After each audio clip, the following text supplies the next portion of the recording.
بینەرانی عزیز سڵاتان لەبێ و بەیانیتان باش خۆمان بە خۆشحاڵ دەزانین کە ئەمڕۆژ بە یارمەتیا و کاران و با کۆمەڵە بەرگۆ بابەتی نوێبووین و میوانی ماڵەکانتان بۆ هیوایی کە کۆی پرۆگرامی ئەمڕۆمان و ئەو بابەتانی کە بۆمان ئامادەکردوون بە دڵی هەموو لایەکتان بێت و سودێک لە پرۆگرامەکە ببینن. خۆشەویستان لە پرۆگرامی ئەمڕۆماندا دوو بابەتی سەرەکیمان بۆ ئامادەکردوون جگەلەوەی کە چەندین ڕاستەوخۆمان دەبێت لە شار و شارۆچکەکانی کوردستان و هەواڵ و زانیاریەکانی ڕۆژمان ئەدەنێ. یەکێک لەو بابەتانی کە ئەمڕۆ گفتوگۆی لەسەر دەکەین باز لە گرفتەکانی خوێندنی کوردی دەکەین لە شاری کەرکووک کە بێگومان شاری کەرکووک ژینگەیەکی جیاوازی هەیە بە بەراورد بە شارەکانی تر و بە پارێزگاکانی تری کوردستان کە دەتوانین بڵێن چەقی ململانە سیاسیەکان لە ناو شاری کەرکووکدایە کە ئەمەش لە دوای ئەوەی کە لە ساڵی 2023 بۆ 2004وانێ وا کرا یاخود هەوڵ درا کە زمانی کوردی لەو شارەدا گرنگی پێ بدرێت لە ڕووی خوێندنەوە گرنگێکی زۆری پێدرا بەڵام ئەمە تەنها ئەوە نەبوو کە زمانی کوردی بکرێتە بڵێ لە خوێندنگەکانە کاری لەسەر بکرێت و بخوێنرێ بەڵکو چەندین گرفتی بەدوای خۆیدا هێنا. یەکێک لە دیارترین گرفتەکان ئەوەیە کە پرۆگرامی خوێندن لە شاری کەرکووک و لە خوێندنگە کوردیەکانە لەلایەن حکوومەتی هەرێمی کوردستانەوە دانراوە بەڵام ئیداریان یاخود تاقیکردنەوە پرسیارەکان لەلایەن حکوومەتی ناوەندی بەخاوە دادەنێت کە ئەمەش بۆ خۆی بە تەنها چەندین گرفتی تری بەدوای خۆیدا هێناوە دواتر لەگەڵ شارەزایەکی بواری پەروەردەدا گفتوگۆی زیاتر لەو بارەوە دەکەین. یەکێکتر لەو بابەتانی کە ئەمڕۆ بۆمان ئامادەکردوون و دەبێت تا تەوەری یەکەمی پرۆگرامەکە باز لە پاڵەوانێتی یاری گۆڕەپان و مەیدان دەکەین لە سەر ئاستی عێراق کە بێگومان یاری گۆڕەپان و مەیدان مێژوویەکی دێرینی هەیە.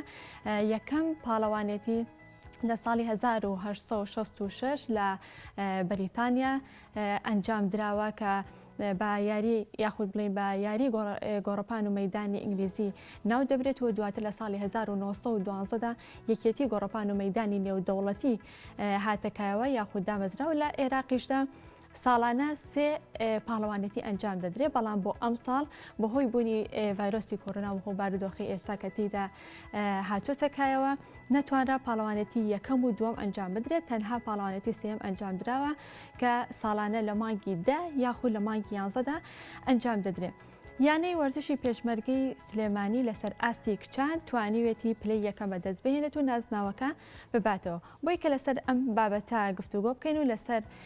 یاری گۆڕەپان و مەیدان و لەسەر پاڵەوانێتێکە و لەسەر یانەی پێشمەرگەی سلێمانی لەسەر ئاستی کچانی پێشکەوت و گفتوگۆ بکەین. ئەمڕۆ بە خۆشحاڵی و میوانداری ڕانجدەر قادرمان کردو کە بەڕێزیان ڕایەنەری گۆڕەپان و مەیدانی یانی وەرزشی پێشمەرگەی سلێمانی و لە هەمان کاتدا ڕایەنەری هەڵبژاردی عێراقە و دیە نزار کە یاریزانی گۆڕەپان و مەیدانی یانی پێشمەرگەی سلێمانین. کاک ڕەنجدەر دیەخان بەخێر بن. سڵاوتان لێبێت. زۆر سپاس بۆ ئامادەبوونتان. کاک ڕەنجدەر ئەگەر سەرەتا باسێکی پاڵەوانێتێکە بکەین بزانین لە کێوە دەستی پێ کردووە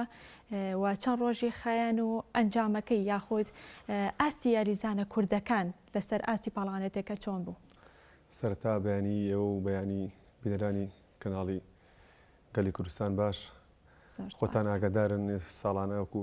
پێشەکی ئاماژەت پێدا ساڵانە پاڵەوانەتیەکرێ لەسەر ئاستی عێراق بوونن بە بەشداری سێ پاڵەوانەتیەکەین. پاڵەوانەتی یەکەم بە زاحی و مەڕاستۆن دەست پێەکە پاڵەوانەتی دووەمەوە یاریەکانی گۆڕەپان و مەیدان لە مانگی سێ پاڵەوانەتی کۆتایی لە مانگی دەیە ئەنجام بدرێ. بەڵام هەمومان ئاگاداری ئەم ساڵ بەهۆی و بارودۆخە نەگریزەی ڤایرۆسی کۆرۆنا کە تووشی هەموو دنیا بوو هەموو جیان بوو پاڵەوانەتیەکان چالاکی وەرشەکان بە عام کەمی کرد بەگشتی کەمی کرد بەڵام خۆشبەختانە بۆ ئەم ساڵ کە کۆتایی ساڵ بووە بەرەو کۆتایی ساڵە چین یەکێتی گۆڕەپان و مەیدانی عێراق بڕیاریدا کە پاڵەوانەتی ئەم ساڵ لە مانگی لە کۆتایی ئەم ساڵ ئەنجام بدرێ و کاتەکەیان خستە 4 مانگە تا 7 مانگە تا 11 پاڵەوانەتێکە لە شاری بەغداد 4 ڕۆژی خان پاڵەوانەتێکە لە شاری بەغداد ئەنجام درا. ئێمەش وەکو یانی وەرشی پێشمەرگە ئەگە بڵم تاکە یانەی کوردی بوون کە بە ئاستی تیم بەشداریمان کردبوو تاکەیانی کوردیم کە باسی تیم بەشداریمان کرد خۆشحاڵانە پاش ململانەیەکی زۆر و چەندین ڕۆژ لە یاریکردن لە کێبڕکێت توانیمان ئەنجامەکە بەخۆنێک لای یانەکانی تری کوردستان لەسەر ئاستی کوردی بەشدار بوون؟ یانەی کوردیمان هەیە بەڵام من نازان بارودۆخەکان چۆنە بەڵام پێم وایە وەکو یانەی کوردی بەشداریان نەکرد یاریزانەکانیان بە ناوی یانەکانی بەغدا و یانەکانی بەسڕە و نەجەف و ئەمانە بەشداریان کە وەکو ناوێکی یانەیەکی کوردی بەشداری پاڵەوانیەکان نەکردبوو. دواتر باسیش لەوە ئەکەین زۆر باش. دیە لە پاڵەوانێتەکە یاخود لە یاری گۆڕەپان و مەیدان چی یاریەکەت هەڵبژاردووە؟ من یاریزانی بازی بەرز و یەکبازم ئەو دوو یاریە هەڵبژاردووە ئاستێکی باشیشم پێشکەش کردو تاتوانیەوە سەرکەوتوو بووم بۆ ئەم ساڵیش کە ئەو یاریەم کرد خۆ من ئەساسم یاری بازی بەرزە بەڵام بۆ ئەم بتوڵەیەش مانێک پێش یاریەکە توانیم تەمرین یەکبازم کرد حەزم لێ بوو خۆشبەختانە کە بەشداریشم بەڵێ پلەی یەکەم بەدەست هێنا سپاس بخوا بە هاوکاری کاکرانزەر مداریبەکەم توانیم پلەی یەکەم بەدەست بێنم بەس خۆی چونکە کۆرۆنا بوو زۆر نەمانتوانی تەدریب بە باشی بکەین بە بۆ نێو کۆرۆنایەوە جاین چۆن بڵێ تەمینەکانمان هەبوو بەڵام کەمتر چونکە نەخۆشی بوو ترس هەبوو بەڕاستی بەس خۆشبەختانە توانیمان هەر بەرداوامی لە تەدریب لە چەند یاریانە پلەی یەکەمت بەدەستێنە لە هەردوو یاریەکەمان بازی بەرزەکەم و یەکبازەکەشم توانیم پلەی یەکەم بەدەست بێنم سپاس بخوا. بەڵێ باشە کاکڕەنجەر لە ئێستایا بارودۆخی تیپەکەتان چۆنە؟ سوپاس بۆخوا ئێمە لەگەڵ ئەم ڤایرۆسی کۆرۆنایە و لە هەمان کاتا وەزعی مادی هەموو یانەکان بگرە هەموو یانەکان وەزعێکی مادی خراپە ڕۆژنیانەکەی بە دەر نەبوو لەوە ئێمە چەندین ساڵە گەر بگو پێشەکیەکە گەر باسی یەکەم چەندین ساڵە لە ساڵی 2023 کە تیبی گۆڕەپان و مەیدان دامەزراوە هەتاوەکوم ئێستا ئەمە 19مین جامە 19مین کاسە 19مین پلەی یەکەمە کە یانیوەشی پێشمەرگە بەدەستێنێ کە ئەمە کۆتا جاری بوو کە جاری 19میەتی ئێمە بۆ ئەم ساڵ لە سەرای نوێکردنی گرێبەست یاریزانەکانە بە قەیرانی دارایی و ئەم وەزعانەوە یانیوەشی پێشمەرگە تۆزێ لە تیپەکانە کەمکردنەوەی کرد تیپی گۆڕەپان و مەیدانیش یەک بوو لەوانە ئێمە لە کچانمان چەند ساڵە پلەی یەکەمین بەڵام لە تقریبان نزیکەی 25 یاریزانێکمان هەبوو بەڵام ئەم ساڵ کەم کرایەوە نخبەکان باشەکانمانەوە و موچێکی باشیان بۆ کرا تقریبا مایەوە دە یاریزانێک ینی ئەم ساڵ ئەوەی کە هەمووی لە چاوەڕوانی ئەوە بن کە ئەم ساڵ بۆ یەکەمین جەبێ مفاجئە یان کچان یانیوەشی پێشمەرگە لەم پاڵەوانتیان ئەنجامی نەبێت هەمووی چاوەڕێ ئەوەیە کرد هەتا ڕاهێنەرەکانی بەغداد ڕاهێنەرەکانی خۆمان ڕاهێنەرەکانی ناو شاری سلێمانی هەمووی چاوەڕێ ئەوەیە کرد کە ئەم ساڵ کچانی پێشمەرگە بەو شێوازی کە تۆزە تیپەی کەم کراوەوە کە ئەنجامەکە لە دەست بات بەڵام خۆشبەختانە بە هاوکاری هەموو لایەک بە هاوکاری ڕاهێنەر بەڕێزەکان بە هاوکاری یانەوەشی پێشمەرگە بە هاوکاری هەمومان توانیمان ئەنجامەکە دەست خۆمانین و جامەکە بینەوەیانیوەشی پێشمەرگە. کۆرۆنا کاریگەری هەبوو لەسەر ئاستی یاریزانەکان وەکو ئاستی بەرەو پێشوون ئەگە بڵێ بۆ شکاندنی ژمارەیەکی پێوانەی ئەمانە بە تەئکید ینی کاریگەری هەبوو ئێمە ساڵانە یاری گۆڕەپان و مەیدان وەکو یاریەکانی کەنیە ئەگە بڵێ مانگی پێشەوە خۆ ئامادەکردنا مانگی پێشەوە خۆی ئامادە نەکرێت ساڵانە ساڵ 12 مانگی ئێمە ڕاهێنانەکەین تێگەی ڕاهێنانەکەین سێ فترەمان بۆ یەکێک لە یاریەکان بۆ یەکێک لە یاریەکان کە یاریەکەی بۆ نەخۆی پێشتر یاری بازی بەرزی کرد لەگەڵ یاری سورعەکانە 100 کردو بەڵام بۆ متوڵەیە لێم ڕابینی کە بتوانین لە یاری یەک بازە شتێ بە شتێ بکە خۆشبەختانە مانگێک پێش هێنامە سەر یاری تەکنیک و یاری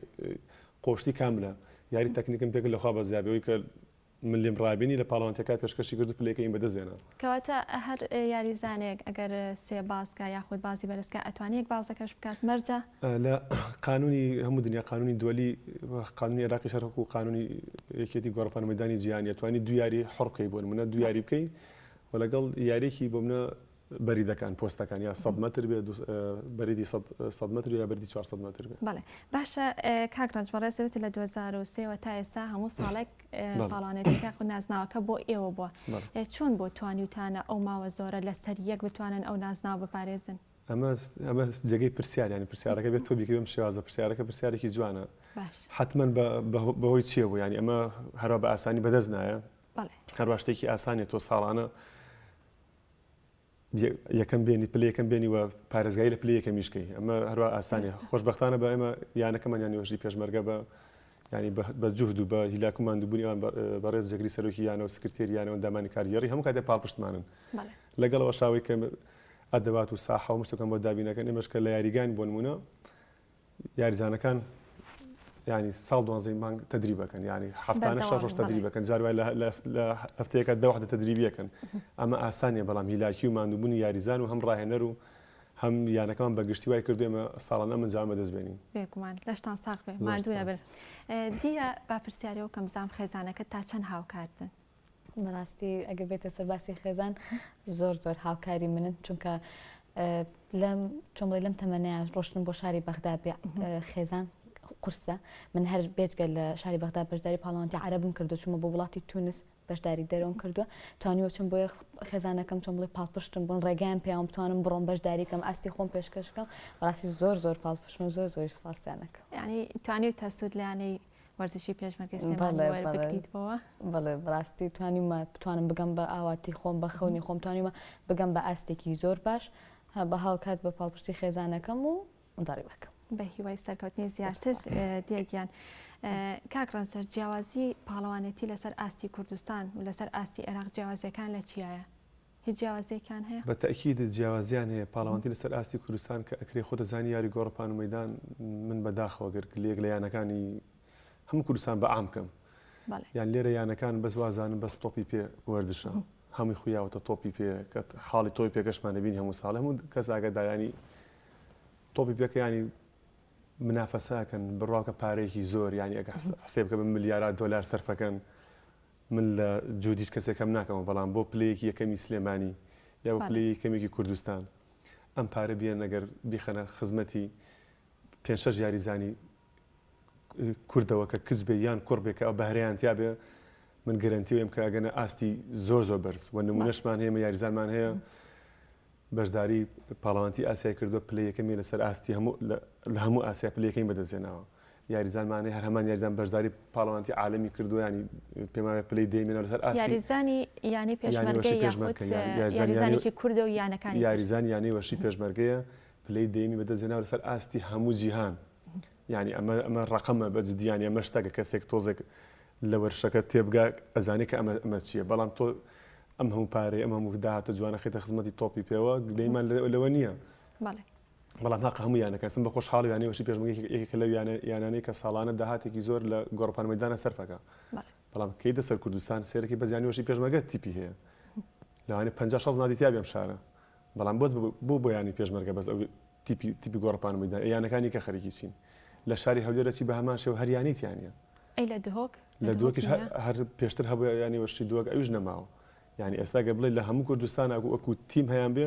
ینی وەشی پێشمەرگەی سلێمانی بۆ کوردستان ینی وەشی سیروانی نوکردویان لە سلێمانی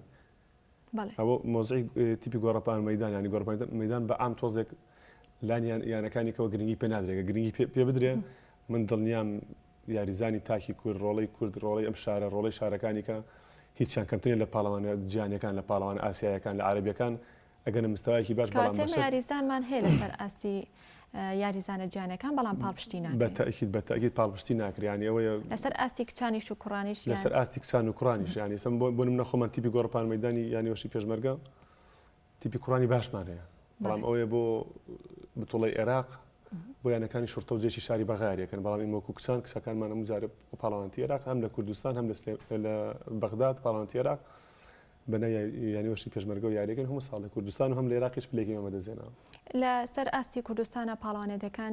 چۆن ئەنجام بدرێت یاخود چەند ساڵ جارێک ئەنجام بدرێت ساڵانە چەند جار ئەنجام بدرێت لەسەر ئاستی کوردستان بڵێم هەر لەوانێ ساڵی جارێکیش هەر نەکرێت نازانم ئەم یەکێتیەکان بەعام هەمیان گلەی کەسیان ناکە هەموو یەکێتیەکان لەوانێ وەزێکا بەسەر هەمویانە هەروە بوو هەموو یەکێتیەکان تۆ چالاکیان وەستا بەڵام ئێستا خۆشبەختانە کە ئێمە لە شاری بەغداد پێیان ڕاگەیانین احتیمال لەم ماوەی ئاخیرە لەم 1-2 هەفتەیە پاڵەوانتی ناو شاری سلێمانی و دەوروبەری بکەن بۆ گۆڕپان و مەیدان ئەمە لە تموحی ئێمانیە ئێمە ساڵانە خۆمان ئامادەکەن و پاڵەوانتی عێراق و کە هەڵبژێرن بۆ هەڵبژاردەی عێراق و پاڵەوانتی عەرەب و ئاسیا خۆ دەزانین لە ڕێی هەڵبژاردەی عێراقەوە ئێمە بڵێتونەڵی سەر بە عێراقین لە ڕێی هەڵبژاردەی عێراق ئەتوان بەشداری پاڵەوانتی نێودەوڵەتیەکان بکەن ئێمە خۆمان بۆ حاضر کردو بەڵام ئەگەر پاڵەوانتێکی سلێمانیش بکرێن دەستخۆشیان لێکەین بۆی کە ئەمساڵ هەر نەکە هەنێک یاریزانی سە بمنە وەکو دیوەکو هەنێ یاریزانی کە هەیە ئەتوانن ژمارەی پێوانی کوردستان بشکێنن بەڵام کە پاڵەوانتی نەکرد تەمەنیان ساڵ 2 ساڵی کە چوە سەرەوە یان حەقیانە فەوتیان من داوایان لێکمە چەند وعدیوایان داوە کە ئینشاڵڵا پاڵەوانتێکی سلێمانی دەوروبەری بکەن بۆ هیوایان بکرێت و لە کێوە نەکراوە لە سلێمانی تقریبا ساڵێک زیاتر نەکراوە پێشتر 3-4 ساڵ بوو نەکراوە بەڵێ باشە چەند یاریزانتان گەیشتۆ تا ئاستی هەڵبژاردەی عێراق ئێمە بە خۆشحاڵیەوە کە ساڵانە پاڵەوانەتیەکرێت لە پاڵەوانتی مانگی 1 و 2 کە بەزاحە دەست پێکا و لەگە پاڵەوانتی مانگی 3 لەوە یاریزانی هەڵبژاردەی عێراق هەڵبژێرێن ئێمە زۆربەی یاریزانەکانمان ینی بە تایبەتی لە کچانە هەمووی زۆربەی یاریزانەکەمان هەڵبژاردەی عێراقن ڕێزی هەڵبژاردەی عێراقن زۆربەی یاریزانەکان ئەوە بە شێوازە هەڵبژێرن هەڵبژاردەی عێراق شتێکیەوە ئاسان نیە ساڵانە بوونە یەکێتی گۆڕەپان و مەیدانی عێراق قایمێک بڵاوکاتەوە بۆ منە دیە یاری بازی بەرزەکە لە ئاسی تازە پێگەشتوان ئەڵێ بۆ ئەوەی دیەکە بێ بەیارزانی هەڵبژاردە عێراق پێویستە لە بازی بەرزە بوون مەترێک و 45 بڕوە کاتە پێوانیان هەیە لە پێوانەیە ینی ئەمە نیە تو هەر بڵی یەکەمی ناخوا یەکەمی عێراق ئەڵێ یەکەمی عێراق نایە من لەگەڵ یەکەمی عێراقەکە ژمارەمەوێ بەئەن تا حەزەکەی دە پاڵەوانتی لەسەر ڕێزبەندیەک دروستە بێ ڕێزبەندێکیان دانا بوو منە موچیان دانا ئەڵێ ئەگەر بۆ نمونە ئەم یەکەم بێ ئەوان یەکەمیان ناوێ ئەڵێ ئەم بۆ من ئەگەر نمونێک بینە بازی بەرزەڵێ مەتر و 50 بڕوا من معاشی دەرەجە بم تازیێمێ ئەگەر مەتر و 40 بۆ 45 بڕوا معاشی دەرەجەیەکێمێ ئەو دوو دەرەجێ لەوە کەمتر بڕوا یەکەمی عێراقش موچەی نایەمێ و یارزانی هەڵبژاردە عێراقیش نییە ئەوان من پێوەرە هەڵبژێرن ینی هەروە ئاسان نییە درستە ئەی بۆ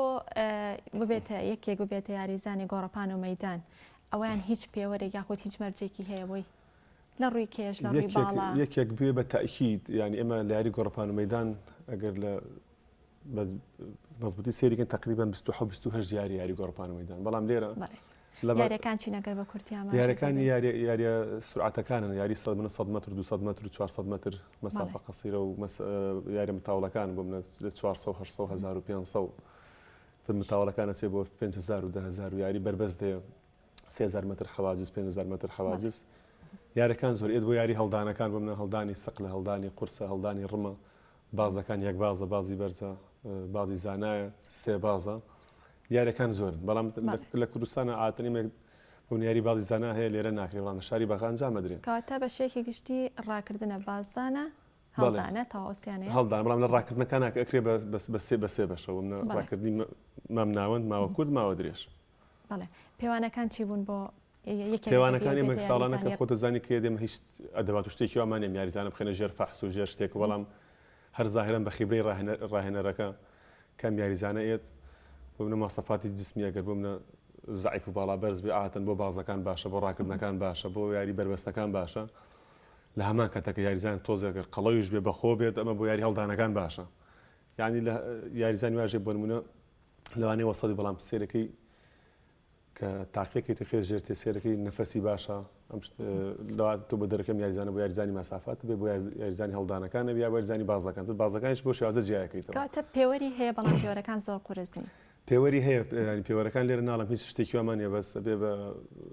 ڕاهێنەر بە و خیبرەی کە هەیەی بە بەس بە خیبرەی خۆی بە چای خۆی بۆ بەزیایکەین زۆر باشە جارانە یانوت کە کچان زۆر بە زەحمەت دەتوانن یاری گۆڕەپان و مەیدان بکەن بەڵام ئێستا تا ڕادێک ئەو بۆ چوونە پێچەوانە بۆتەوە بەڵێ ئێستا تا ڕادێک لە ساڵانی کە زۆر باشترە پێی تەکنۆلژیا تۆزە پێشکەوتوترا خەڵک پێشکەوتی چۆن بڵێ هەنێ چاوکراوەترە ئەزانن مەسەرم بڵێ یاری گۆڕەپان و مەیدان هەیە بۆ ئافرەتانی شتوان بەشداری بکەن نەکرد بۆ پیاوان چۆن بڵێ تا حدێک ئایلەکان خەڵکەکان تۆزێک پێشکەوتوتر بوون و چایان کراوەتر بووە بۆیە ئێستا ئافرەت زیاتر دەتوانێت بەشداری لە یاری گۆڕەپان و مەیدان بکات بەڵێ ئەی لە ڕووی خوێندنەوانێ یاریەکان یاخود ینی وەرزشی پێشمەرگە ئەو پاڵوانێتیانی کە بەشداری تیاکەی هیچ ڕێگەی لە خوێندنەکەت نەگرتووە یا کاریگەری نەکردوێتە سەری بە شێوەیەکی گشتی ڕاستی خۆی ئەگەر بیتە سەر حەقانت من ئەوە تەمرینەکەم چۆن لە هەفتەی 6 ڕۆژ تەمرین بەس جمعایەکی سراحەتم هەیە هەفتەی 6 ڕۆژی لەگەڵ ئەگەر ئێستا مەکتەب نییە ئێستا نییە بەڵام ساڵانی کە هەبووە هەفتەی 6 ڕۆژ تەدریب بوو هەفتەی 6 ڕۆژ مەکتەب قورسە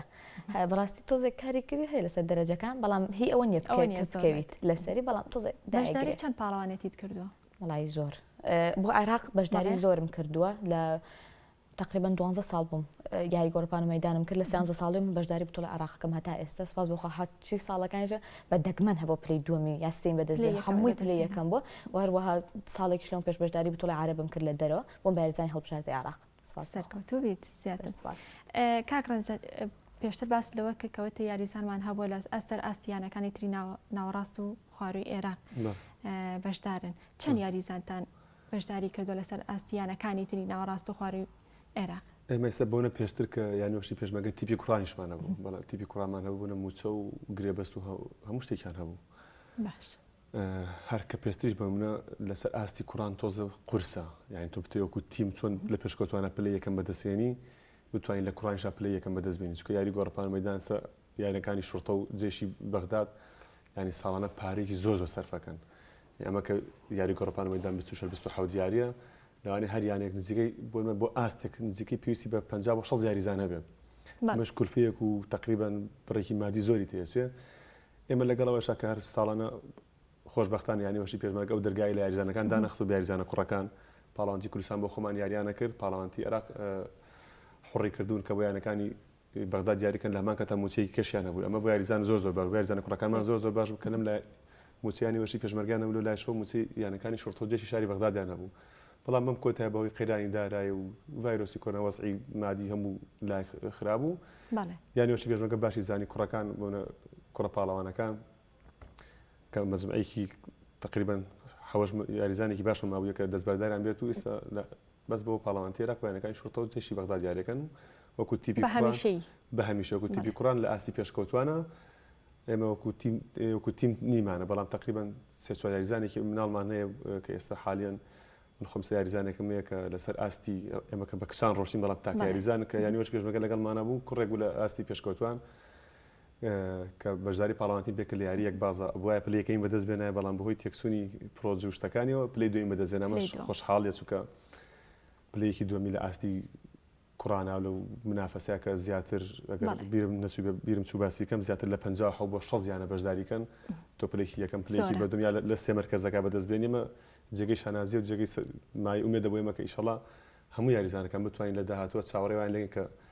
هەم مستەوە هەم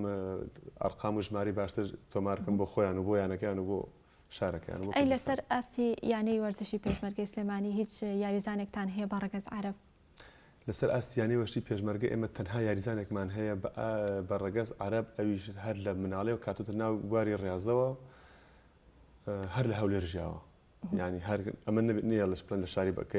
کە پێشتر لە هەولێرژیاوە لە هەولێرەوە دروست بوو بە یاریزان تەنها یاریزانێکمانەوەی کە بۆم باس کردی مریەم عەبدولحەمید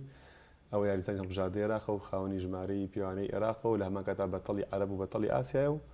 لە دەیەمەکانی جیهانیشە تەنها یاریزانەمان یاریکردن یاخود یاری گۆڕەپان و مەیدان لەسەر ئاستی کچانم لەسەر ئاستی کوڕان هیچ جیاوازەیەکی هەیە یان هەر وەکو یەکە جیاوازەکانیان بەڵێ جیاوازەکان بۆ جیاوازێکی وای لێ نبینم بۆ پیاوانەکانی کوڕان تەنها پیاوانەکانیان تەنها پیاوانەکانە بۆ کوڕان 100 مەترەکەن کچان 100 مەتریش دەکەن بۆ منە کوڕان هەڵدانەکانەکەن کسانیش بە هەماشە هەمان یاریەکەن چی کوڕیکە کچەکانیش بە هەماشە یاریەکانیەکەن بەڵام ئاست و ئەرقام و ژمارەکانی حتمما بڵێ فەرقی هەیە و جیاوازی کوڕان بەخۆترن و کچانیش هیچ گرفتێکێکە ڕێگەتان لە کاتی بەشداریکردنی پاڵەوانێتەکان بێ یاخود لە کاتی ئەنجامدانی یاریەکان و تەمرینەکانە بێت لە یانەکە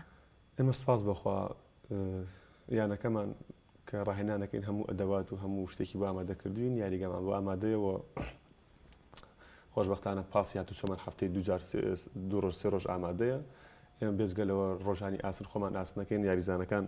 ئەبێنە قای ئاسن یاری گۆڕەپان مەیدان هەر پێویستی بە تەدریبی ساحەنیە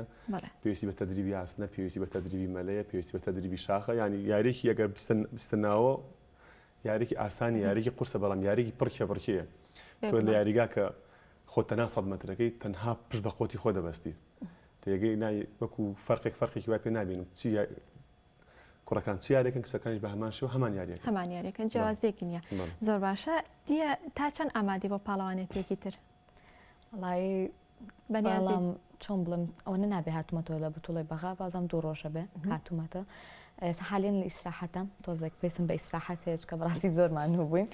پاڵەوانێتێکی ترەکەوێت تۆمانگی دوی بۆ ساڵی ئاینده ئەفم کە بۆ ساڵی ئاینده ترکەچنە ساڵی 2021 ئاتر لە مانگی دوو کە یەکەمین پاڵەوانتی بە زاخر ماراسۆن دەست پێکە یەکسەر لەو کاتیشە کۆبوونەوەی یەکێتی گۆڕەپان و مەیدانی عێراقە و منهەجی ساڵانە و هەموو شتێک دانرێت و ئەگە کۆرۆنا بێڵێ ئەگە کۆرۆنا بێڵێ بەڵێ دیە ئەوە نابێ هاتوونێتەوە بەڕاستی حاليا لە ئیسراحەتە کاکتۆنەرتی چۆم لە ئیسراحەتێ بە تۆزە جسممان بێتەوە تایم بەڵام شەڵا شەمە دەستەکەمەوە بە تدریب بۆ ئەم بتوڵێش کاکرێ خۆم زۆر باش ئامادەکەم ئینشاڵڵا تاون ڕقم بشکێنم چکەیتر هەر ناکرێت بە هیلاکەتی بڕێ پێسەکە دەستکەیتەوە بە تەمرین ئینشاڵڵا بتوانین ڕقمێکی باش بەدەست بێنین ئینشاڵڵا ماندوو نەبن کاک ڕەنج دواوتەی بەڕێزت دواوتە مەڵا سپاس بۆ ئێوە سپاس ینی ڕاگەیاندنە بێ هەموو کاتێک ڕۆڵی خۆی گێڕاوە ینی ئێمە پێویستمان بە ڕاگەیاندنە کە پاڵپشتمانی بوون ئەم کچە پاڵاوانانە چەندین یاریزانی پاڵەوانمانەیە هیچ نەبێ بەکار بتوانین لە ڕاگەیاندنەوە گەر چاپێکوتنێک بێگە دەرکەوتنی لە سوشیال میدیا دەرکەونەمە بۆ ئاستی خۆیان و ینی بۆ وەرەبەرزیکیان پێ بەخشێ دواوتێ من بۆ یاریزانەکە من دەستخۆشی لە هەموو یاریزانەکانەکەی من ئەفم کەەوە بیر نەچێت کەم ئەنجامانە کەم شتانەمی بەدەزیە هەمی بە جوهدی کاگڕەنج نییە ئەمە شەمەمخانمان لەگەڵایە کە هەم لامان کاتە ڕاهێنەرە کاگنجارمان لەگەڵایە لە سەپەرشتاری تیپەکەی و لامان کاتە هەر ڕاهێنەرە یعنی ئەم بەم سییانەمان ئەم ساڵ توانیمان ئەو ئەنجام پێشکەش بکەین ینی بەجودی هەموو لایەک ینی تیپی گۆڕپان مەدان یەک ڕاهێنەر نییە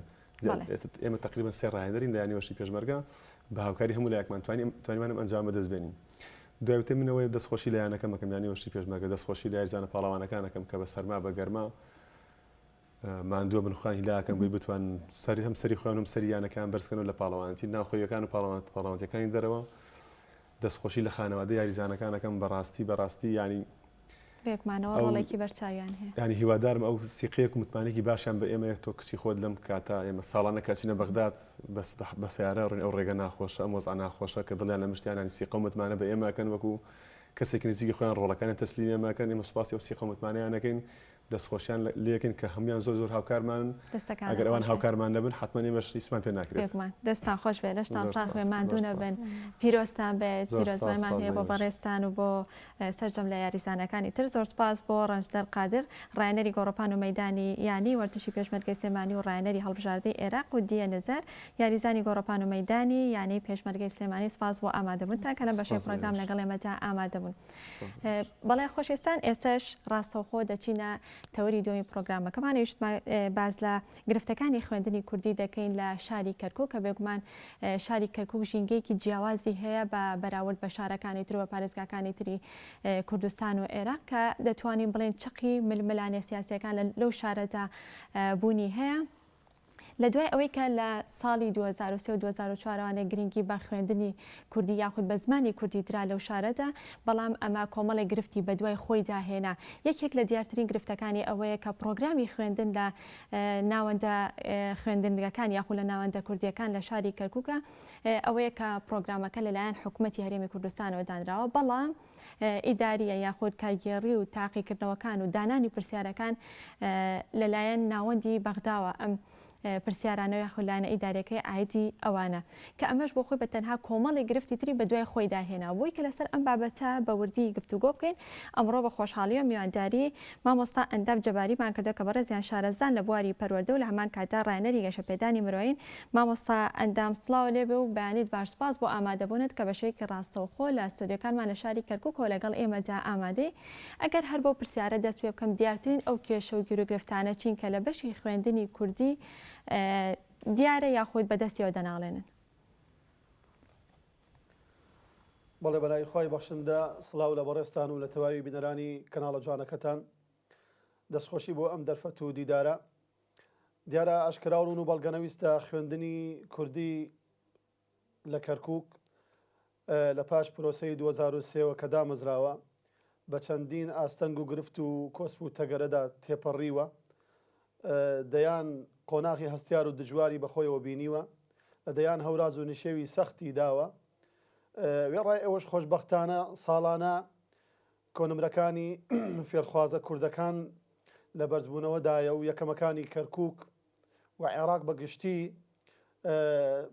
لە گەنجان و لە لاوانی نەتەوەکەمانن بەڵام ئێمە ئەمڕۆ دانیشتوینە و قسە لەسەر گرفتەکان و ئاستەنگەکان و بربەستەکانی خوێندنی کوردیەکەین لە کەرکووک بەداخەوە وەکو باسمان کرد پێشتر بەو قۆناغا هەستیار و دژوارانەدا تێپەڕیوە و ئەو هەموو ئاستەنگ و گرفتانەی هەبووە لە ئێستادا قۆناغەکە هەستیارتر بووە لە ئێستادا لە دۆخێکی دەرونی و سەربازی و ئەمنی و ئەوەی زۆر خراپدا تێدەپەڕێ زیاتر لە جاران ئەمە وای کردووە خوێندنی کوردی لە کەرکووک زیاتر لە ژێر مەترسی و هەڕەشەدا بێت دیارترین گرفتەکانی بەردەم خوێندنی کوردی لە کەرکووک لە ئێستادا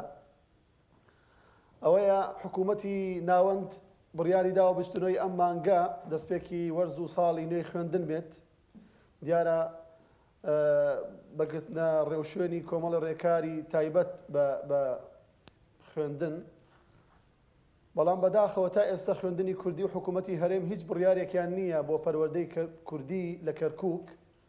ئەو ڕێکارە ئەو ڕێوشێنە تەندروستی و یاساییانە و زانستیان و پەروەردەیانە بگرنە بەر بۆ پاراستنی گیانی هاوڵاتیان و خوێندکاران و فێرخوازانی کورد لە کەرکووک. ینی ئەو تەواوی ڕێکارە و ڕێوشوێنەکانی گرتووەتە بەر، بەڵام خوێندنی کوردی تا ئێستا لەو ئامادە باشیەدا نییە. دووهەم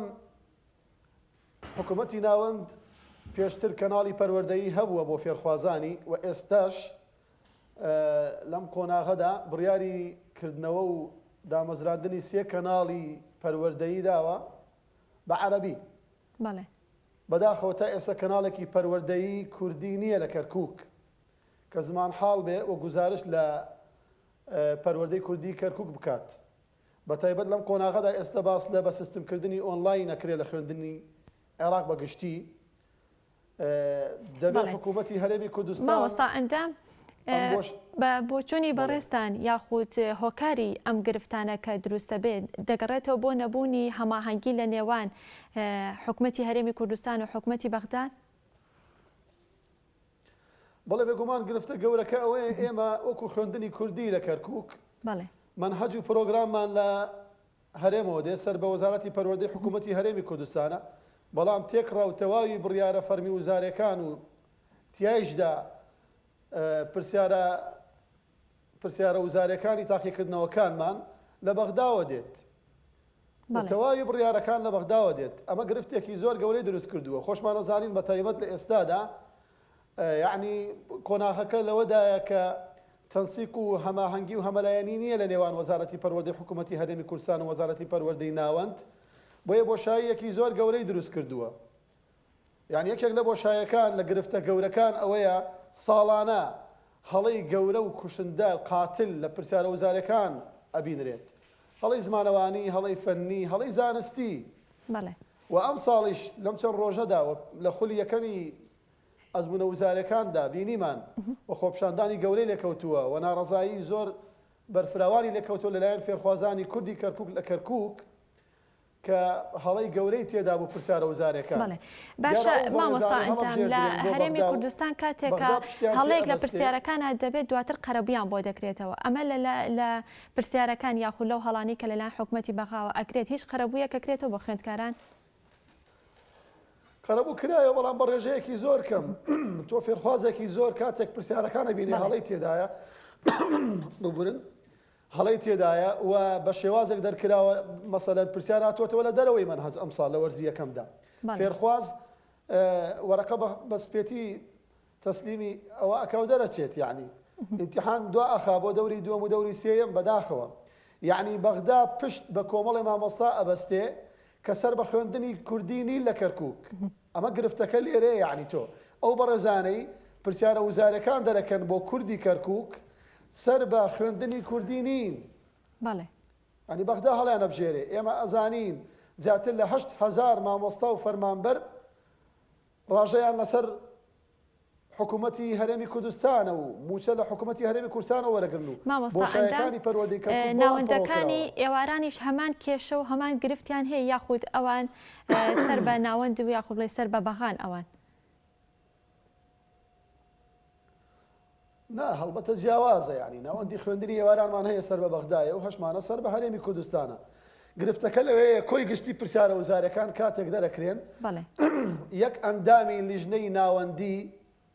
لیژنەی هەمیشەیی تاقیکردنەوەکان سەر بە هەرێمی کوردستان نین و سەر بە وەزارەتی پەروەردەی هەرێم نین. گرفتەکە لێرەیە. یعنی تۆ منهەجەکەت هێناوە بۆ کەرکووک، منهەجەکە منهەجی هەرێمی کوردستانە پیادە ئەکرێ بەسەر تاکی کوردی کەرکووکە، بەڵام پرسیارە وزارەکان لە ناوەندەوە دەرەکرێ. کاتێک ئەم پرسیارانەش دەرەهێنرێت هیچ مامۆستایەکی خوێندنی کوردی تێدا نییە. یعنی ئەندامێکی ئەم لیژنە ناوەندی و فەرعیانە و ئەم لیژنە دائیمی و هەمیشەییانی تاقیکردنەوەکان سەر بە وەزارەتی هەرێمی کوردستان نین. بۆیە ئەبینی ناشارەزایی، بۆیە ئەبینی گرفت دروستە بێت. ئێوە و خوێندکاران یاخود دانیشتوانی شاری کەرکووک هیچ داوایەکتان نەکردو بۆی کە بە تەواوی ئەم بابەتەیەک لایە بکرێتەوە، یا ئەوە تا بێتەوە سەر حکوومەتی هەرێم بەگشتی یاخودەوە تا بچێتە سەر حکوومەتی بەغداد بەگشتی بۆی کە لە سوودی خوێندکاران بێت؟ بەڵێ ئێمە ساڵانە کردبوونەوە و ناڕەزایی خۆپشاندان و دەنگی ناڕەزاییمان بەرز کردوێتەوە و ئێستا گروپێک دروست کراوە بەناو ئەنجومەنی فشار، بەناو ئەنجومەنی شەقام. یعنی ئەمانە هەمیشە ئێمە لە خۆپشاندان و لە بەرزکردنەوەی دەنگی ناڕەزاییای من خۆم ئەنجومەنێکم پێکهێناوە بە ناوی ئەنجومەنی دەرچوانی دانەمەزراوانی کورد لە کەرکووک تایدا باسی یعنی ئەو قەیرانە گەورەیە مەترسیدارە ئەکا کە تاکی کوردی کاتێک تەخەڕوج ئەکا بە بەراورد بە خوێنکارێکی عەرەبیان تورکمانی ئەو مافە ئەوتۆیی نییە لە دامەزراندنەکانە نزیکترین بەڵگەش ئەو 2942 پلە وەزیفیە کە پێش ماوەیەک درا بە پەروەردەی کەرکووک لە کۆی 2942 پلە وەزیفی تەنها 500 پلە وەزیفی درا بە نەتەوەکەمان لە کاتێکدا ئەگەر بە ئیستحقاقاتی ئینتیخابی بێ ئێمە زۆرینەی شارەکە پێک دێنین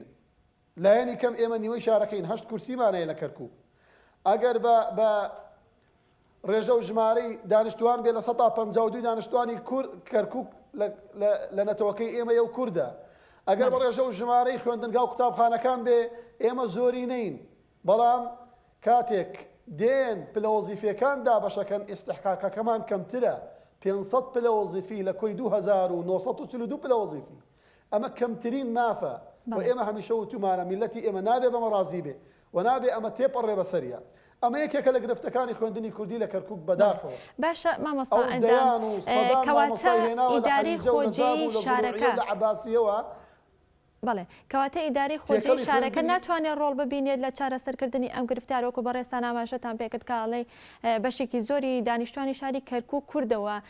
تورکمان و عەرەبەکانی هەمیشە باس لەوە دەکەن کە لە کەرکووکا دەسەڵاتی یەکەم کووردە نەتوانراوە پارێزگار یاخود حکومەتی خۆجێی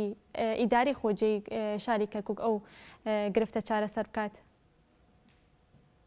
بەداخەوە یعنی ئیداری خۆجێی هیچ هەڵوێستێکی جددی نەبوو لە چارەسەرکردنی قەیران و گرفت و ئاستەنگەکانی خوێندنی کوردی لە کەرکووک بەڵکو هەمیشە لە دەمکوتکردن و سەرکوتکردن و لاوازکردن و بێهێزکردنی سیستمی خوێندنی کوردیە لە کەرکووک یعنی ساڵی پار بە نمونە وەرگرین 2018 بە نمونە وەرگرین کاتێک نەبوونی منهەج و نەقص و کەمی هەبوو لە منهەجی خوێندنی کوردی لە کەرکووک وەزارەتی پەروەردەی حکوومەتی هەرێمی کوردستان بڕیاریدا کۆمەڵێک پێداویستی بنێرێ و منهەجەکانی خوێندنی کوردی لە کەرکووک پڕکاتەوە بەڵام لە بازگەکان و لە سەیتەڕەکان ڕێگە نەئەدرا بە سەدان واستە و کتاب و ناو کتابکم و تەدەخلی ئەملا و ئەولا ئەو جا ڕێگەدرا ئەمە بەڕاستی سوکایەتیە ئەمە بە کەمسەیرکردنی خوێندنی کوردیە لە کەرکووک یعنی تا ئێستا ئێمە خوێندنی کوردی لە کەرکووک ناونراوە بە بەشێک نەبووەتە بەڕێوەبەرایەتی ئەبێ حکوومەتی هەرێمی کوردستان درک بەم قۆناغە مەترسیدارە بکە تا ئەم دەقەی من و جەنابەت قسەی تێدا ئەکەین بەشێکە لە خوێندنی پەروەردەی عەرەبی سەربەناوەند تا ئێستا نەبووەتە بەڕێوەبەرایەتیەکی سەربەخۆ هەروەکو چۆن منهەج و پرۆگرام لە هەرێمی کوردستان وەرەگرێ ئاو هاش بڕیارە فەرمی وزارەکان و پرسیارەکانی تاقیکردنەوەکان و تەواوی بڕیارەکانیش لە هەرێم وەرگرێ یاخود ئەوە تا بچێتە سەر بەغدا بۆ ئەوەی موچەخۆران و مامۆستایانی کوردی کەرکووکیش لەگەڵ مامۆستایان و دامەزراوانی بەغدا و ناوەند بە یەکەوە موچە وەرگرن باشە مامۆستا لە کاتێکا کە پرۆگرامەکە لەلایەن حکوومەتی هەرێمەوە لە ئیداری و دانانی پرسیار و تاقیکردنەوەکان لەلایەن حکوومەتی بەغاوە کەواتە ئەی پێداویستیەکانی خوێندن و خوێندنگەکان لەلایەن کێوە دابین نەکرێت بەڕاستی وەکو سەدەقە و خێرپێکردن هەندێک جار ئەکرێ لێرە پێداویستی و کەم و کوڕەکان پڕەکەنەوە بەڵام کام لاوە زیاتر پێداویستیەکان لەلایەنی حکوومەت طبعا هەڵبەتە لەلایەن حکوومەتی هەرێمی کوردستانەوەیە و ساڵانە بڕێک پارە ئەنێردرێ ئەگەر چی بۆ خۆی گرفتەیە لەسەر دابشکردنی ئەو پارە بە شێوەیەکی دادگەرانە بەسەر ناوەندەکانی خوێندن و بەسەر بەشەکانی تری پەروەردەی کوردی لە کەرکووک بەڵام بە هەرحاڵ هەرێمی کوردستان کەم تا زۆر هاوکاری جددی کردووە بەڵام ئێمە ئەمانەوە زیاتر پێداگری بکە یعنی یەکێک لەوە گرفتە سەرەکیەکان دەستێوەردانی حزبی و تائیفیە بەسەر ناوەندەکانی خوێندنە بەداخەوە یعنی ئێمە لەم ئەوجی تەکنەلۆژیا و لەم سەدەیەداین هێشتا ئەبینی قەیرانی تەسلیمبوونی زانکۆ و پەروەردە بە کۆمەڵە بیر و ئایدۆلۆژیای بیری تەسکی حزبی یعنی نەک هەر ئایدۆلۆژیای تەسکی حزبێک بەڵکو ئێستا کۆمەڵە کەسانێک بەداخەوە دەستیان گرتووە بەسەر پەروەردە و پەروەردە لەژێر هەڕەشە و لەژێر هەژمونی ئەواندایە یعنی بەداخەوە ئەتوانین بڵێن پەروەردە کۆی لەو ژێردەستەی کۆمەڵێک کەسانی بیرتەس کرد بەڵێ یعنی یەک کارگوزارێک دانامەزرێ لە پەروەردەی کەرکووک ئللا بە تەسکەی حزبی و ئەو نەبێت ئەمە جێگەی داخە یعنی ناوەندێکی معرفی و گەورەترین ناوەندی سەقافی و پەروەردەیی لەم شارەدا یعنی دەستێوەردانی حزب بە ئاشکرا بەربڵاوە تێیدا و ئەوەندە برینەکانی کوردی کەرکووک قوڵتر و سەختتر ئەکە کاتێک ئەبینین. باشە مامۆستا ئەندام حکوومەتی هەرێم لە کاتی دابشکردنی میلاکات و لە کاتی دامەزراندنە بۆ شارەکانی کوردستان هیچ ڕێژەیەک بۆ شاری کەرکووک دیاری دەکات؟ کەمترین ڕێژەی دیاری کردووە بەداخەوە هەروەکو کوردی کەرکووک بێبەش و مەحروم و بێمافە و حسابۆنەکراوە لە ناوەند لە دابشکردنی پلە وەزیفەکان و دامەزراندنیان بەداخەوە ساڵانەش حکوومەتی هەرێمی کوردستان یعنی ئەو بڕە کافیە نانێرێت لە پلەکانی دامەزراندن بۆ کوردی کەرکووک ئەوە چەندین ساڵە یعنی نە ئەمساڵ نەپار نە پێرار یعنی خۆمان نەزانین یعنی ئاشکرا و ڕوون و بەڵگەنەویستە کە حکوومەتی هەرێمی کوردستان دەیان قەیران بەرۆکی گرتووە و یەخەی پێگرتووە یەکێک لەوانە قەیرانی سەختی دارایی کە ئەوە گرفتێکە بۆ خۆی ئێستا و ئێمە زیاتر لە 8,000 فەرمانبەران و مامۆستایانمان هەیە لە کوردی کەرکووک موچە لە هەرێم وەرەگرن ئەو یەکێکە لە گرفتەکان یعنی منێکی مامۆستا کە سەر بە حکوومەتی هەرێمی کوردستانم 3 مانگ جارە نیو موچەیان ڕبع موچە وەرەگرم مامۆستایە کە سەر بە ناوەند و بەغدایە 23 مانگ ناگاتە 24 و 25 مانگ موچەکەی وەرەگیرێ یعنی وەرەگرێ ئەمە گرفتێکە بۆ خۆی و ئەکە یعنی مامۆستایانی ئێمە نەتوانن وەکو پێویست بە ئەرکی خۆیان هەستن کە نەحەقیان نییە یعنی خۆمان نەزانین داخوازەکان و پێداویستەکانی ژیان قورستر بوونە لە جاران و لە پێشتر یعنی تۆ ئەتەوێت 3 مانگ 4 مانگ جارێ نیو موچە بدەیت بە مامۆستایەک کە خۆمان نەزانین ئەم مانگە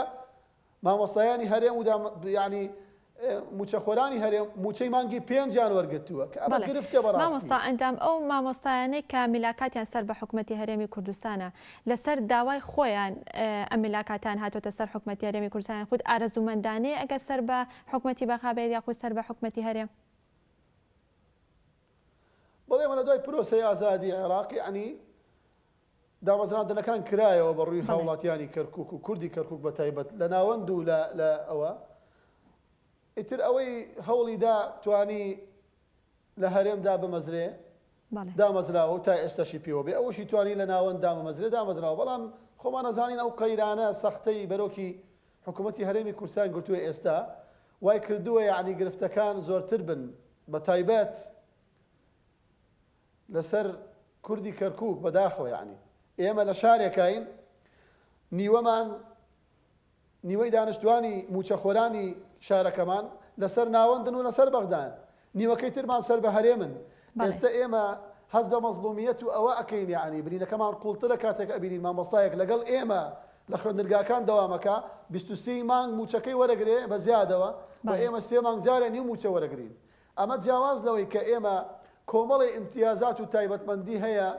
و مافی شارستە دارایەکان و مافی تر هەیە بەڕاستی بۆ مامۆستایان و موچەخۆرانی کوردی کەرکووک نییە یەکێک لەوانە بۆ زانیاری بەڕێستان کە پێشتریش باس کراوە هیچ موچەخۆر و مامۆستایەکی حکوومەتی هەرێمی کوردستان لە کەرکووک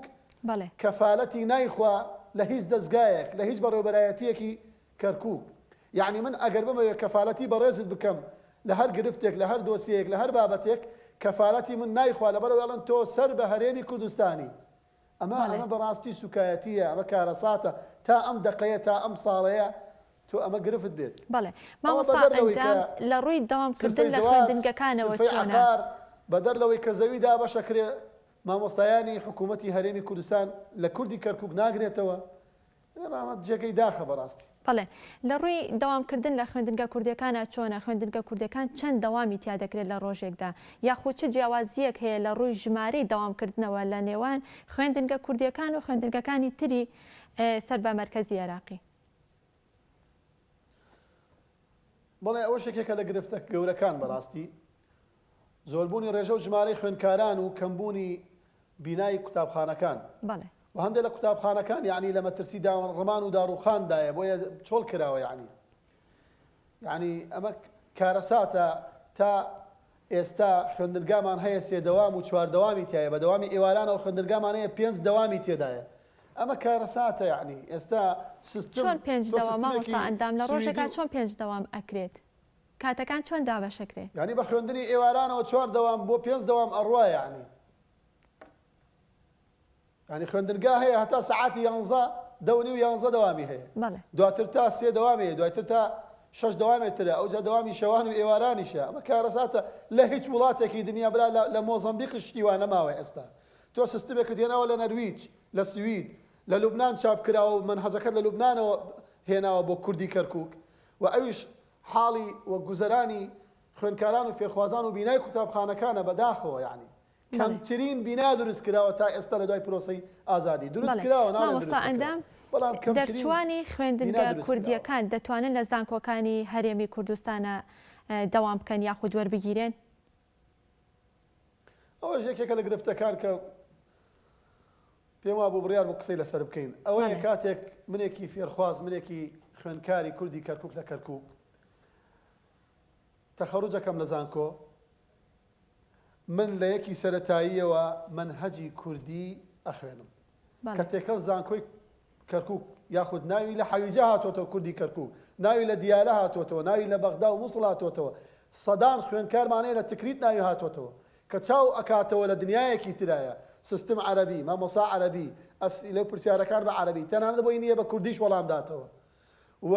ساڵانە حکوومەتی هەرێمی کوردستان بڕێک لە فێرخوازان و لە خەڵکی کەرکووک وەرەگرێت لە زانکۆکان بەڵام کەمترین ڕێژە و ژمارەیە بەداخەوە یعنی ئەکرا ئەبوو حکوومەتی هەرێمی کوردستان ئەو گەورەیەی بنوانایە لە ساڵەکانی حکومڕانی کورد لە کەرکووک یعنی فەرعێکی زانکۆی سلێمانی بهێنایە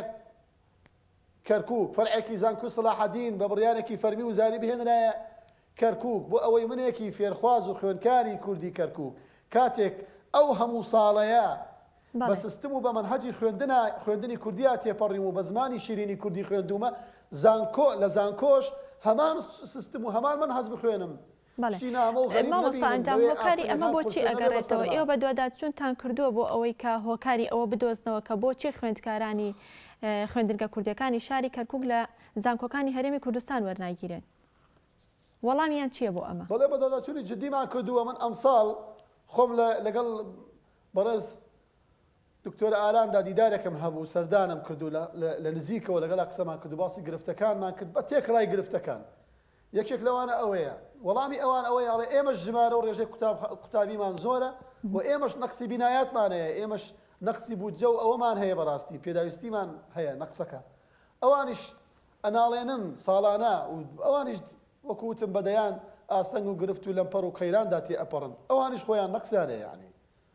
زانکۆکانی هەرێمی کوردستانیش یەکەم و کوڕی نییە بەڵێ مامۆستا ئەندەم یەکێکی تر لەو گرفتانی کە ئێستا پارێزگاکانی تری هەرێمی کوردستان پێوەی دەناڵێنن ئەوەی کە بۆ ئەم ساڵ بەهۆی بوونی ڤایرۆسی کۆرۆنا و نەتوانرا ناوەندەکانی خوێندن بکرێتەوەنێ بڕیار وابوو کە بە ڕێگەی ئۆنلاین دەوام دەست پێ بکاتەوەنێ لە سەرەتاشا بەڕێزت ئاماژەت پێکە پێم خۆشە زیاتر باسێک لەوە بکەی کە ڕێگەی ئۆنلاین یاخۆی خوێندن بە ڕێگەی ئۆنلاین بۆ شاری کەرکووک بە ڕێگەیەکی چۆن دادەنرێت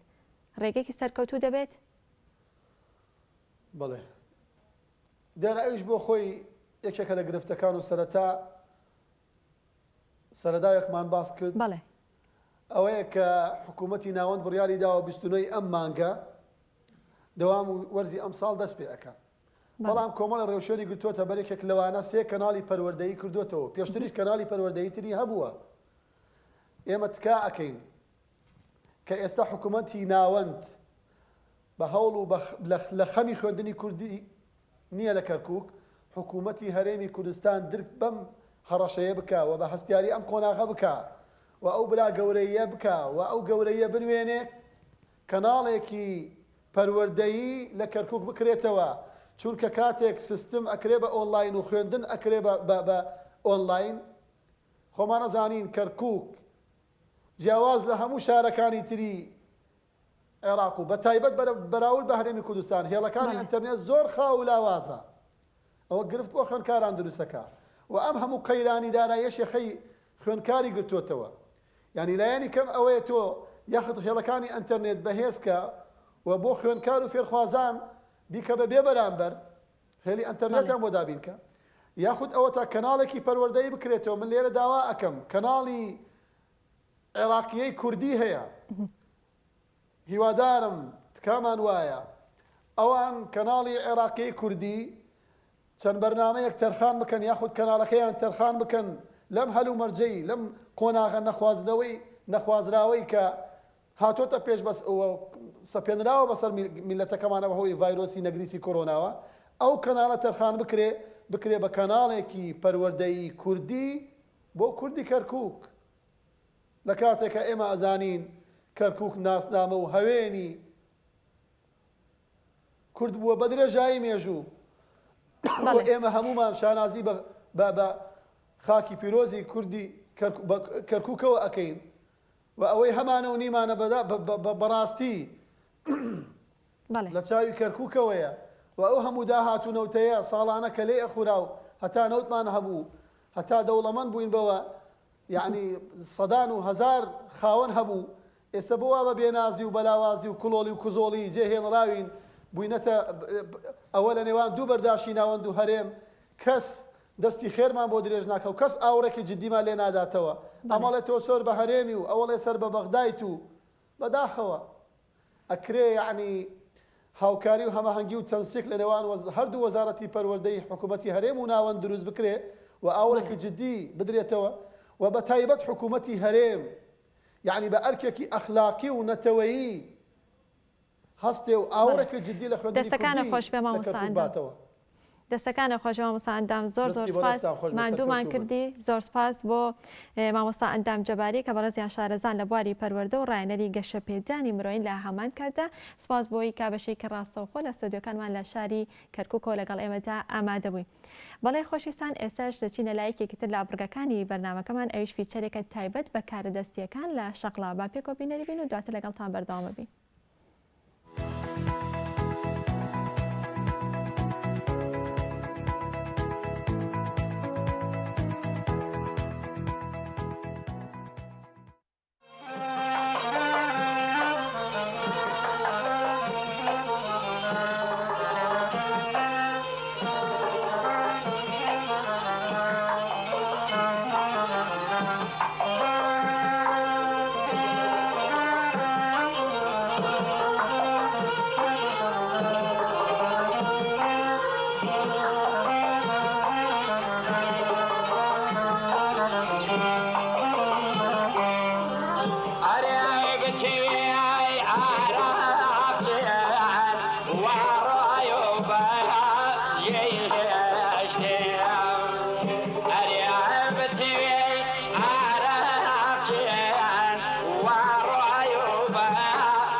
زیاتر شتەکانمان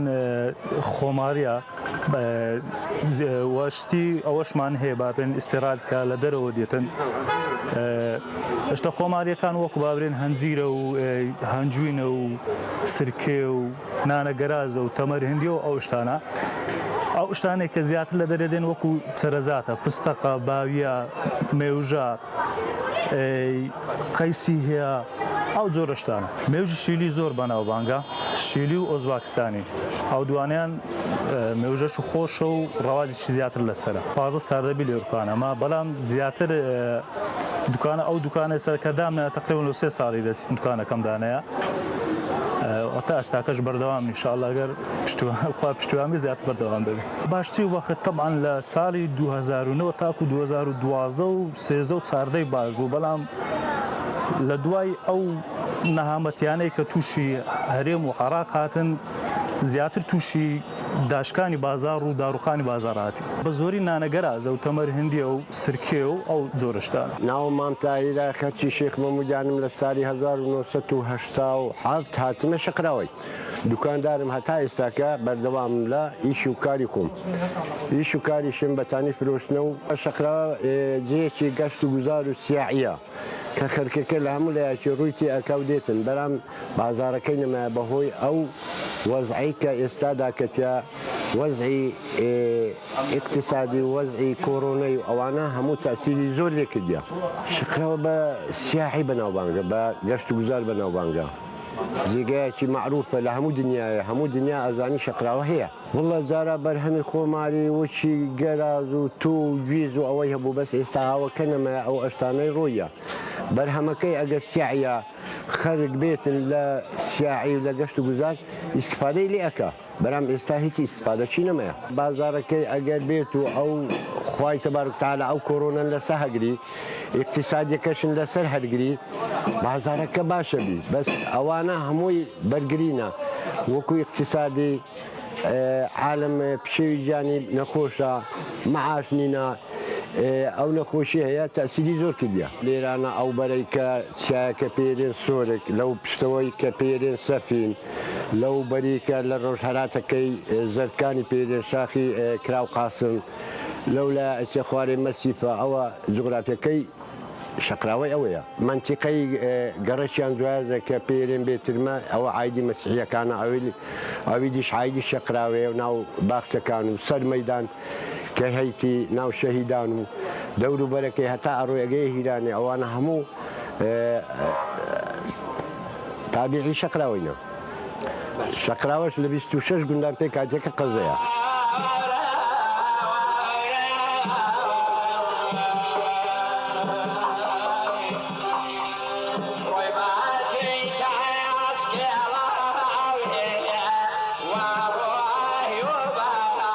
تەمان ئێستاوە ئەمە تەمەرندی گەڵازی پێدەرێن ئەمە لە شەقلاوە دروست دەکرێت یعنی تایبەتە ئەمە مرەبای هەنارە هەر لە شەقلاوە دروست دەکرێتن وەکو جۆری نانە قەیسی سێ نەعمان هەیە ئێستا ئەمە لە گەڵازی ڕەش دروست دەکرێت ئەمە هەنارە ئەمە قەیسیە وەکو بەرهەمی خۆماڵی ئێستامە هەمانەوە ئەمە سرکەیە سرکەی خۆماڵیە خۆمان لێرە دروستی دەکەین ئەم لۆقمە لە سلێمانی دێت بۆ من بۆم دێت ئەمە لۆقمە لە قەزوان دروست دەکرێت ئەمە ناوچی قەزوانە ناوچی قەزوانە ئەمە قەیسیە ئەمە هەنارە ئەمە قونجی خۆماڵیە ئەمە جێزەرە ئەمە مێژی ڕەشە ئەمە لە کەکاو دروست دەکرێت یعنی ترێزەوە هەرە وایە برین ئەوە ئێستا ئەلوانە لە فەواکە دروست دەکرێت یعنی تەبیعیە شەقلاوە تایبەت بە نانە قەیسی بە سرکە بە تەمەرندی و بە هەنگوین یعنی ڕئیسیەکانی تیەوە ینی بەو شتێککە بەناوانگە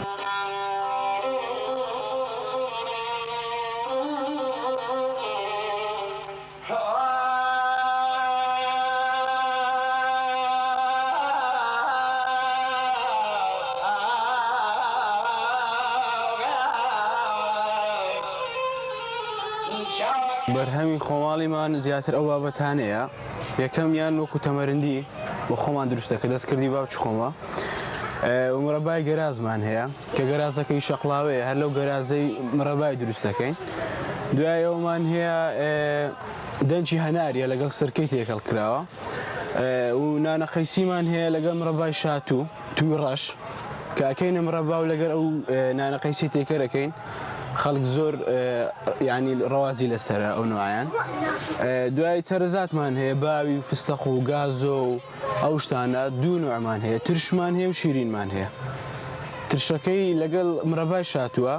شیرینەکەشی لەگەڵ مرەبای هەنجیر و هەنجوین تێکەڵ کرا لە شەقلاوەی ئەو شتانە لە مێژە لێرە دروست کرا لەبەرەوەی شوێنێکی گەشتیاریە خەڵک زۆر سەردانیەکە وەکو شوێنەکانی تر نیە ینی کە ئەو شتانە کە ئاکرێ دروست دەکرێ ساختکردنەوەشی لێرە ئاسانە وەکو شوێنەکانی تر نییە لەوانە لە شوێنەکانی تر دروست بکرێ بە ساختکردنەوەی زەحمەتە چونکە خەڵک لە خوار و عراق و لە شارەکانی دی کوردستانەوە سەردانی شەقلاوەکان لەوەی ئەو شتانە بکڕن چونکە لە شەقلاوە شتانە بەناوبانگە نانە قەیسی زۆرترین ڕێژەی بەرهەم دێ ساڵانە لە شەقلاوە و زۆرترین ڕێژەشی لێ فرۆشرێ یعنی ساڵانە زیاتر لە 10-15 تان زیاتر نانە قەیسی دروستەکری ئەفرۆشرێ زیاتر لە ئەوەندە هەموو یە پرسێ کاڵای ئەوە خۆماڵی یان ئێرانیە ئەگەر ئێرانی بی ئەوەندە ڕەوازی لەسەر نیە لە ناو شەقلاوە بەس دروستکراوی شەقڵاوی وی ڕاوازی زۆر زیاتر لەسەرە لەوەی لە ئێرانیەک ئەوە ئاوی بنیشتی کوردیە ئاوی بنیشتە تاڵ کە بنیشت لە دار کە دار ینی ئەدەڕێتن بنیشتەکەی لێ ئەکرێتەوە بنیشتی ئەسڵی کوردی لە چیایە کە شوانەکان خڕێکەنەوە ئەمە ئەو بنیشتەیەکڕین چاچەکەین کو ینی 4-5 مەرحەلەی هەیە کە ئەگاتە ئەو حەدەی ئەوەی لێبێ و ئیسیفادەشی زۆرە لە بۆ ماعیدەی لە بۆ قۆڵۆنی و هیچ ساید ئیفێکتێکی نییە ینی هیچ ئەعرازێکی جانبی نییە لە ئینسانی لە جسمی لە قۆڵۆن و لە ماعیدەش زۆر باشە و خەرچی زۆر ئیسیفادەی لێ کردیا و بەرهەمەی خۆشمانە بە خۆشمان دروست کردی یەکەم جاریش ئەمە هێنامانە بازار و ئێستا تەقلیدیشی زۆرە بەڵام خەڵک کامەی پێ باش بی کامی ئیسیفادە لە کامی پێ ئەو یەکڕێ و بۆ زوانش ئینشاڵڵا ئەینێرینە دەرەوە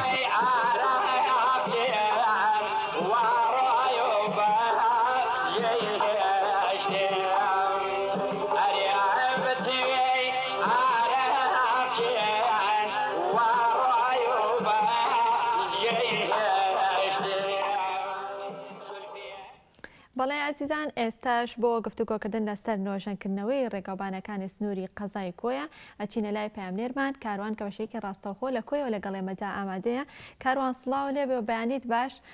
فەرموو بابەتەکە لای تۆ پێم وا بێ میوانی شتەیە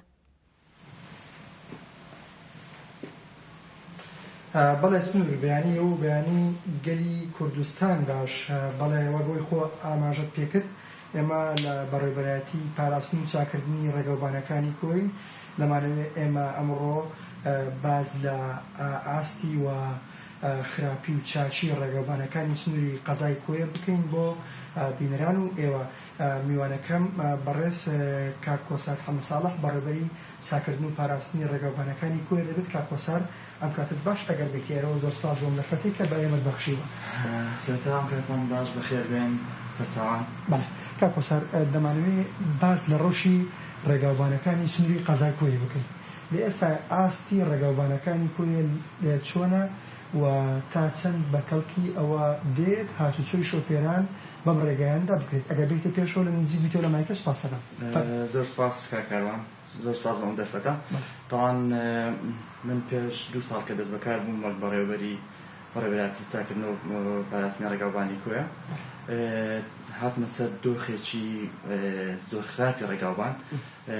کە کەس بە دەردی عەڵەبدەری حەسوودی پێ نەدەبرد کە ڕەوشەکە وا بوو خۆی ڕێگاوبان لەم سات کاتەدا خراپترین ڕەوشی هەبوو بۆ هۆی قەیرانی دارایی و بۆ هۆی ڕەوشی سیاسی کە لە کوردستان ڕوویدا بوو بۆیە ڕەوشێکی زۆر خراپ هەبوو لەو کاتەش هیچ شتێکمان بەدەستەوە نەبوو تازە دەست بەکار بووبووین بەڵام سپاس بۆ خوا کە وردە وردە وەزعەکە باشتر چوو پلانماندانە لەگەڵ ئەندازیاران و ستافی بەڕێوەبەراتەکەمان و لەگەڵ ئیدارەی کۆیە خۆشبەختانە چەند پرۆژەیەکمان بۆ کرا کە بڵێن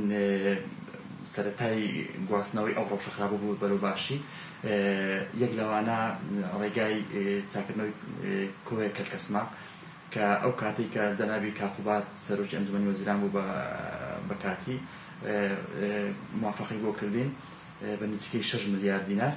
و چەند پرۆژەیەکی تریش بە شێوەی ڕاستەوخۆ بە مقاولات کە لە نزیکەی 1.5 ملیار بوو ڕێگاکانی ڕێگای تاقتاقمان پێ نۆژان کردەوە ڕێگای دەشتی کۆیەمان پێ نۆژان کردەوە پێش ئەوەی کە ئەو 6 ملیارە دەست پێ بکەین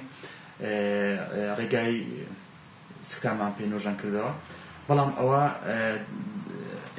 چارەسەری دەردیمەی نەکرد بە ئەوەی بە یەکجاری پاش ئەوەی کە ئەم پرۆژە گەورەمان بۆ ئەوە کرا ڕەزامەندی دەرکردەوە دەستمان کرد بە نێوژانکردنەوەی ڕێگای کۆیە کە خۆت لەوانەیە دیتوێت ڕێگای کۆیە کەلکەسما کە زۆر خراپ بوو باش بوو خۆشبەختانە ساڵی پار دەستمان بەکارەکەمان کرد و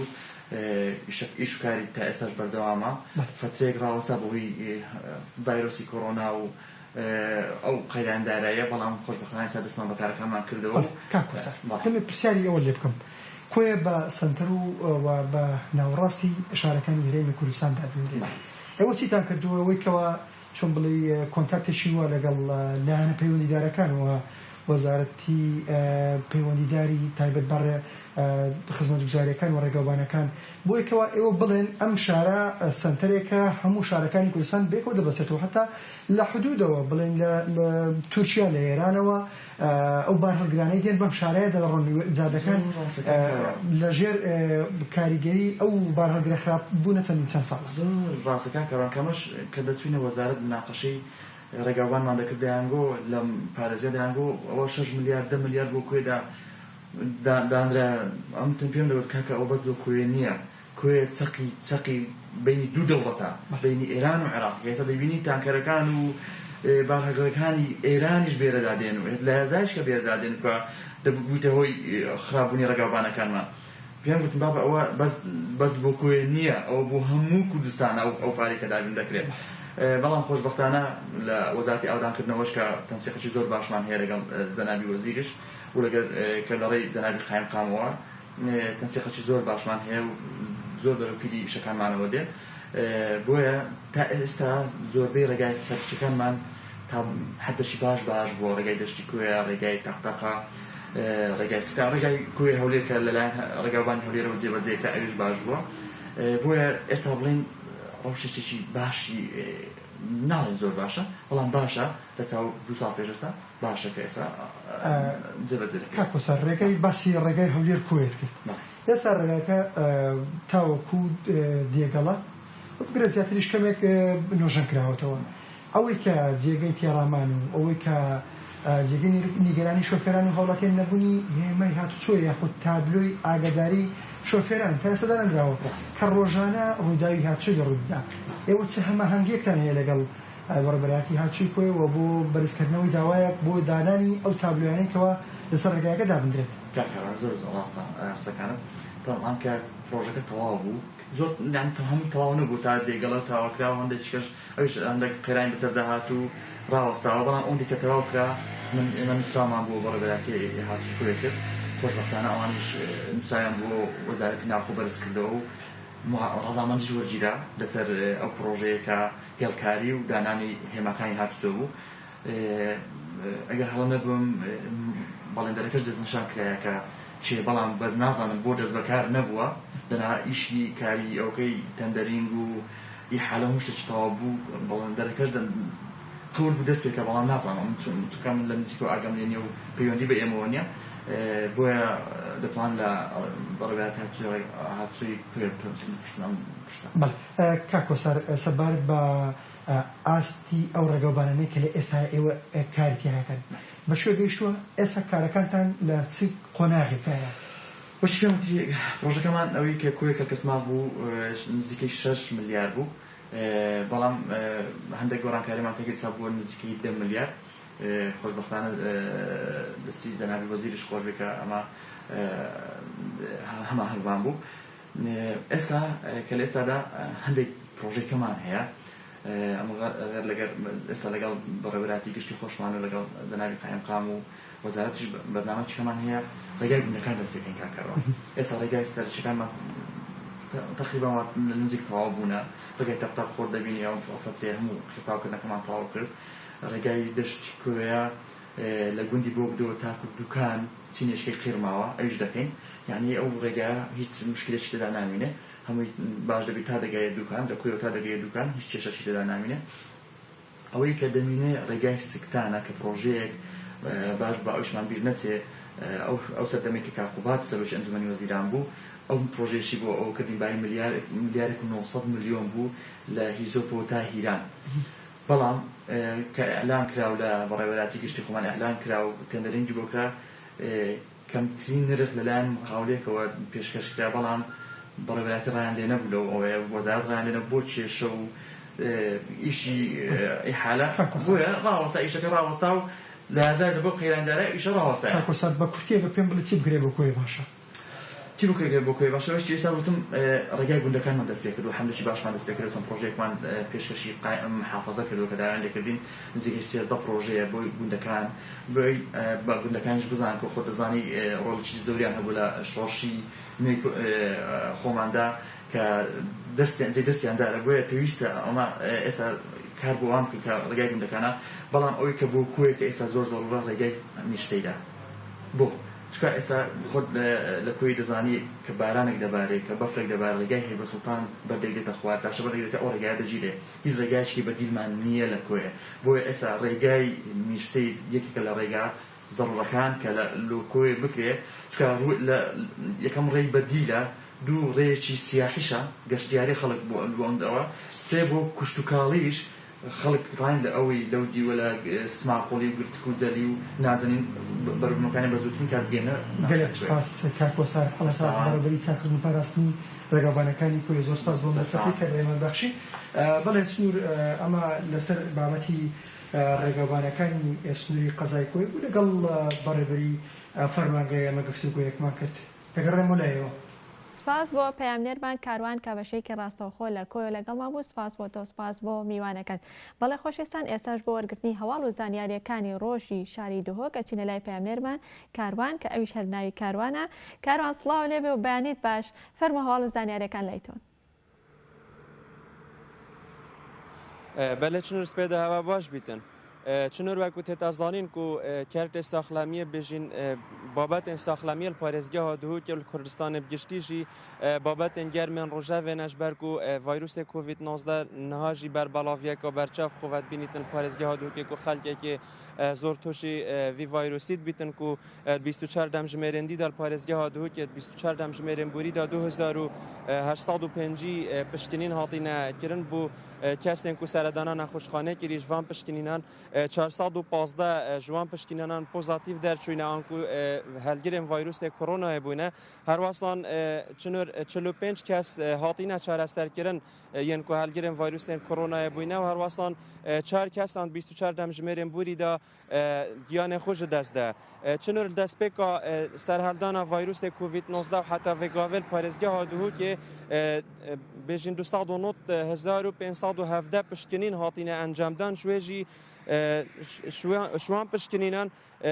nêzîkî 27,050 kesan tûj bûyne herwasan 13,463 kes hatîne çareserkirin û